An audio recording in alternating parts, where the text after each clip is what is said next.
Hi అండి. Home remedy tip 2 అండి. తులసి ఆకు, వాము, మిరియాలు, జీలకర్ర, లైట్గా ఉప్పు, పసుపు, వెల్లుల్లి రెబ్బలు వేసుకొని బాగా దంచుకోండి.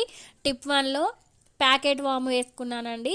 ఇప్పుడు టిప్ 2లో వాము ఆకు చెట్టు ఉంటే వాము చెట్టు ఆకు తీసుకొచ్చి దంచుకోండి. సో న్యాచురల్గా చేశానండి, వాటర్ వేయలేదు. టిప్ 1లో వాటర్ వేసాను. ఇలాగా బాగా మెత్తగా దంచుకోండి. మధ్యలో మా బాబు ఏడుస్తున్నానండి, మందొద్దమ్మా అని. సో అయినా వినలేదండి, వేశాను. ఇలా చూడండి, మెత్తగా వీడియోలో చూపించిన విధంగా బాగా దంచండి. ఇప్పుడు గ్లాస్ తీసుకొని గ్లాస్ పైన కాటన్ క్లాత్ వేసుకొని దంచిన మిశ్రమాన్ని తీసుకొని బాగా ప్రెస్ చేస్తే సమ్ వాటర్ వస్తాయండి. వచ్చిన వాటర్ని బాబుకి తాగిచ్చాను. మా బాబుకి తాగిస్తున్నానండి, వద్దని ఏడుస్తున్నాడు.